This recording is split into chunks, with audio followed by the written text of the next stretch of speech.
জমির দালাল থেকে একাধারে হয়েছেন আওয়ামী লীগ নেতা, পৌরসভার মেয়র ও সংসদ সদস্য। খুন, চাঁদাবাজি, দখল বাণিজ্য সহ হেন কোনো অপকর্মের অভিযোগ নেই যা তিনি করেননি। তিনি সদ্য বিলুপ্ত ময়মনসিংহ ৩৭ সাল আসনের সংসদ সদস্য, বর্তমান পলাতক ABM আনিসুজ্জামান। বিপুল বিত্ত বৈভবের অধিকারী আনিসের বিরুদ্ধে মুখ খুলতে শুরু করেছে দলের বঞ্চিত নেতাকর্মী সহ নির্যাতনের শিকার সাধারণ মানুষ।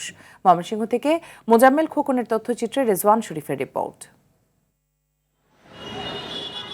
বিভিন্ন শিল্প প্রতিষ্ঠানে জমি কিনে দেওয়ার কমিশন ব্যবসা করতেন ত্রিশালের ABM আনিসুজ্জামান আনিস। আওয়ামী লীগ ক্ষমতায় আসার পর তার প্রভাব প্রতিপত্তি বেড়ে যায় কয়েক গুণ। এরই সূত্র ধরে এলাকায় আধিপত্য বিস্তার ও বিবাদে জড়িয়ে পড়েন তিনি। চাঁদাবাজি, ভূমি দখল ও প্রতিপক্ষকে নির্যাতন নিপীড়নের ঘটনা যেন নিত্য নৈমিত্তিক ব্যাপার হয়ে দাঁড়ায়। ম্যানেজ করে হয়ে যান জেলা আওয়ামী লীগের সদস্য। ২০১৬ সালে পৌরসভা নির্বাচনকে কেন্দ্র করে যুবলীগ নেতা পারভেজ ও ভূমি দখল নিয়ে মুক্তিযোদ্ধা মতিন মাস্টার হত্যাকাণ্ডে আসামি ছিলেন তিনি। পরে প্রভাব খাটিয়ে দুটি হত্যাকাণ্ড থেকেই নিষ্কৃতি পান। তার হামলা মামলার শিকার হয়ে ক্ষতিগ্রস্ত হয়েছেন দলীয় নেতাকর্মী সহ সাধারণ মানুষ। বর্তমান যে মেয়র হয়েছেন আমিন সরকার বিপুল ভোটে জয়ী হয়েছে। এই ক্ষোভ থেকেই আমাদের ছেলেপেলের উপরে অ্যাটাক করে। আমার ছেলেটারে নির্মমভাবে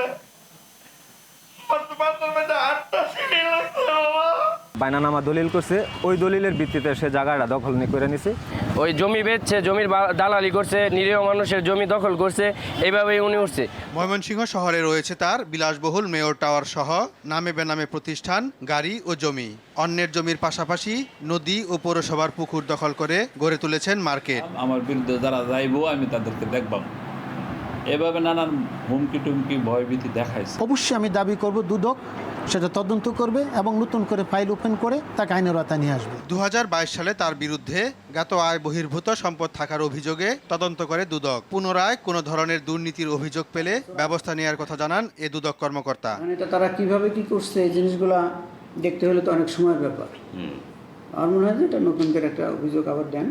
২০১১ সালে দলীয় মনোনয়নে প্রথমবার, পরে দলের বিরুদ্ধে গিয়ে আরও দুবার ত্রিশাল পৌরসভার মেয়র নির্বাচিত হন। দ্বাদশ সংসদ নির্বাচনে বিদ্রোহী প্রার্থী হয়ে সংসদ সদস্য নির্বাচিত হলেও ৫ আগস্টের পর থেকে তিনি সপরিবারে লাপাত্তা। রেজওয়ান শরীফ, RTV।